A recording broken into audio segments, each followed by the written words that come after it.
Greetings everyone. Today is September 2nd of 23 and in today's video I will give you a tour of my fig orchard. Hi everyone.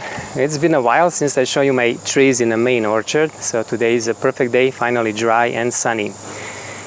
And for those of you who are watching me for the first time, my name is Žarko, and on this channel I talk mostly about fig trees. I do have other fruits here too. And I explain my methods of growing fig trees in containers in colder climates, temperate climates. I'm here in Michigan in zone 6A.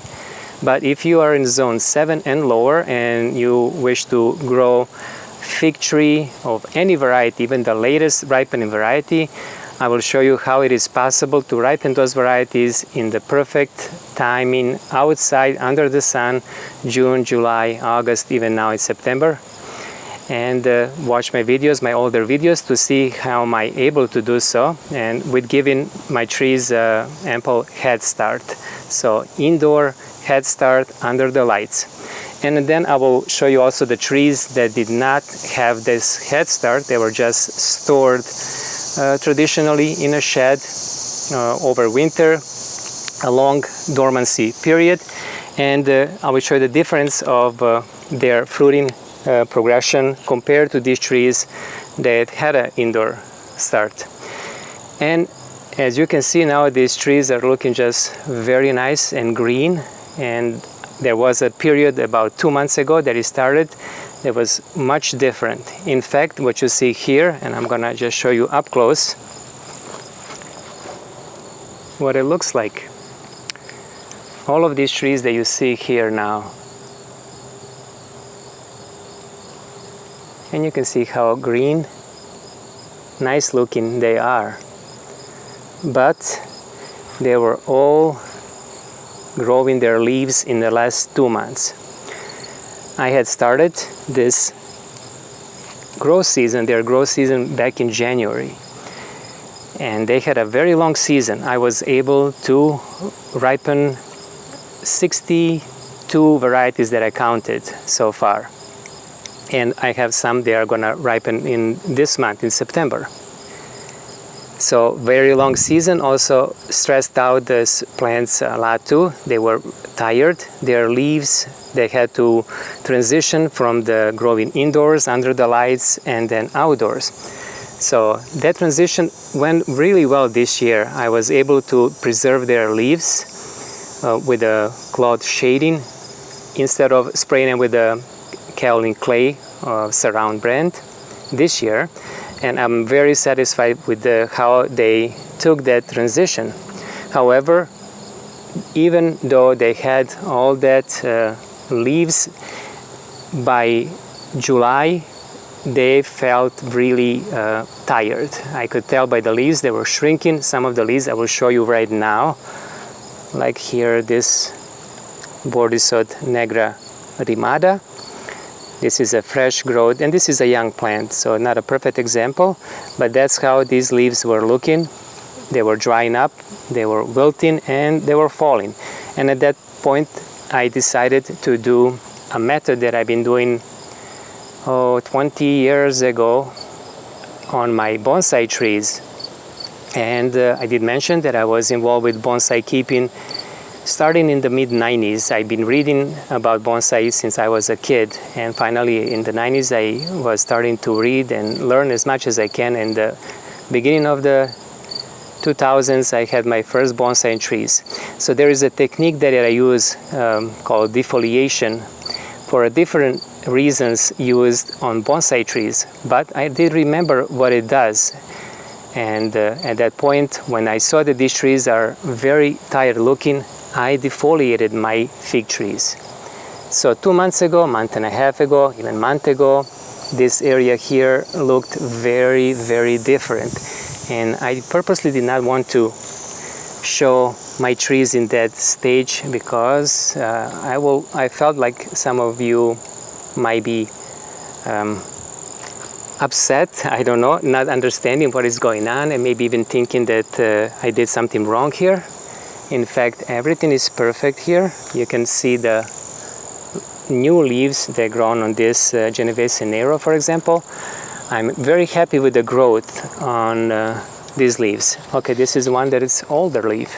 Compare this one that's kind of pale green. And some leaves that look fairly good shape, I left on a tree. I did not remove. This one here, you can see this one is older, so this is what I did. Just removing it like that. And this will force the tree to go to another growing season. So basically my trees here are experiencing 2 growing seasons this year. And I want to find some trees that had fruit on their branches until recently. This is Bass's favorite fig, so it's just starting to bud actually. Now this tree is thinking that it's spring, and I'm not worried at all about this. They need about 3 to 4 weeks before having their leaves. So by the end of the September, I even have some here black Madeira that are ripening. By the end of this month, they're gonna have enough leaves and they're gonna enter the dormancy just fine. Again, Madeira Island Black. These are my Craven's Cravings and Black Madeiras here. Just look at these leaves.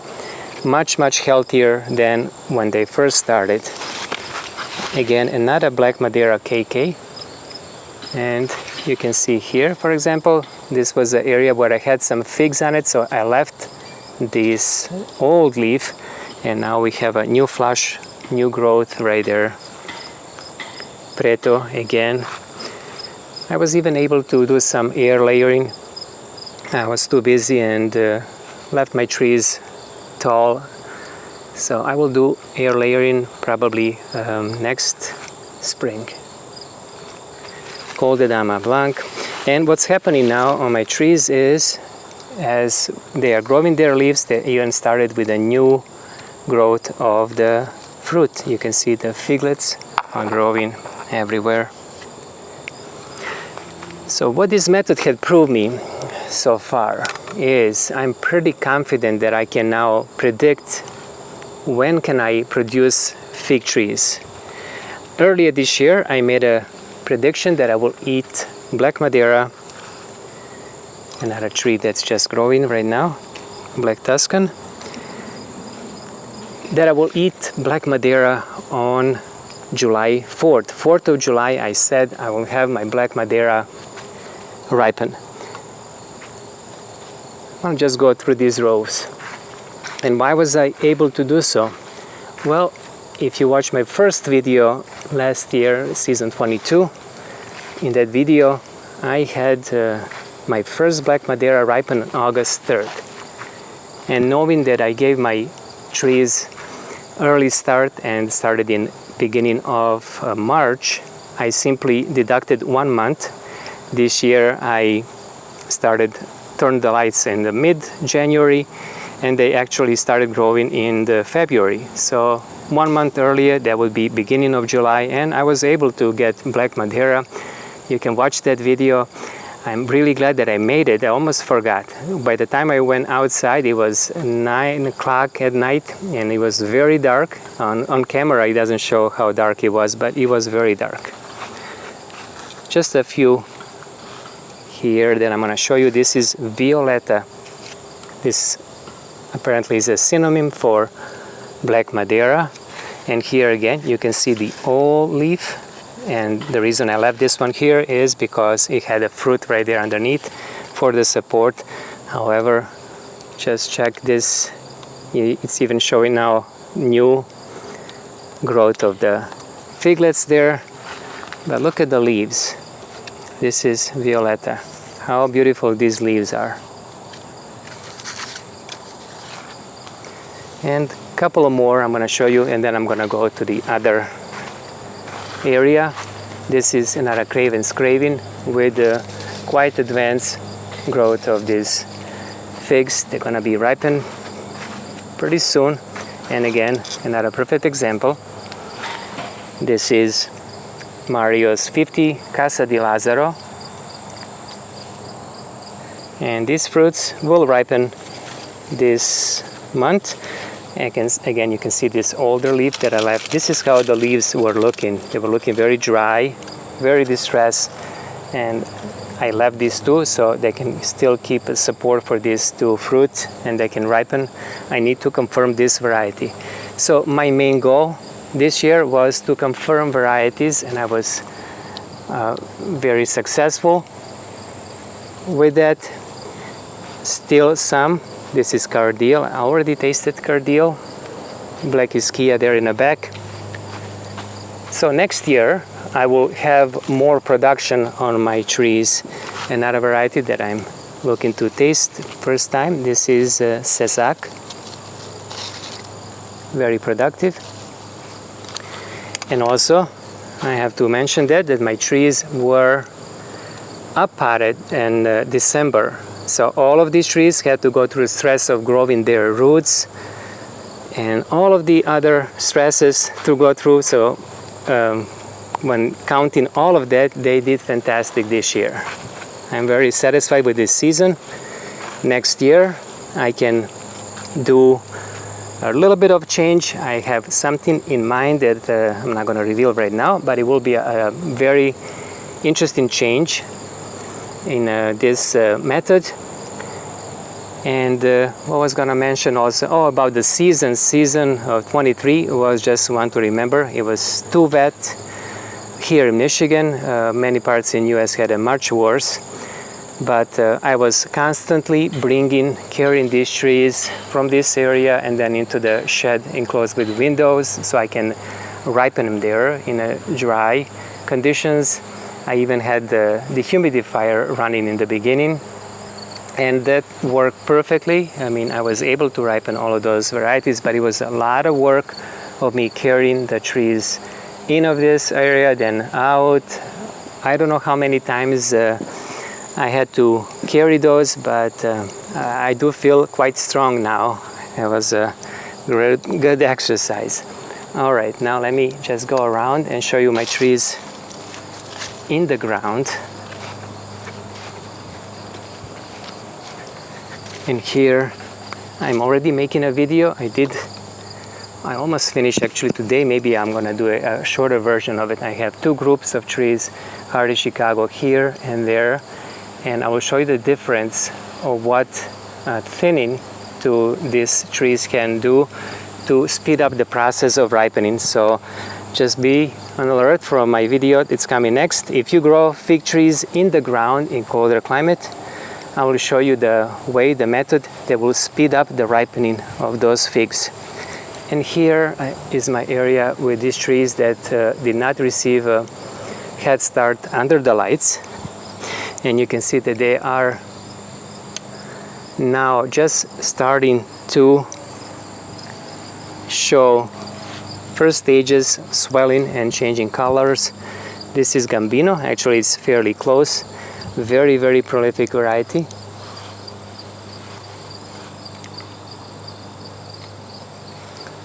Extremely prolific. But these trees were started their growing season in April, I believe, when I first took them outside. And now this is September, so it is a late season. Usually I would get figs of these trees in August, not this year, but still the season is long. I have more time to bring them indoor if I want to finish ripening. I already had tasted the Laradec brown turkey, and yesterday I made a review of Burns brown turkey. Very prolific variety, but this is the difference. This is the difference of giving the trees a head start under the lights and without.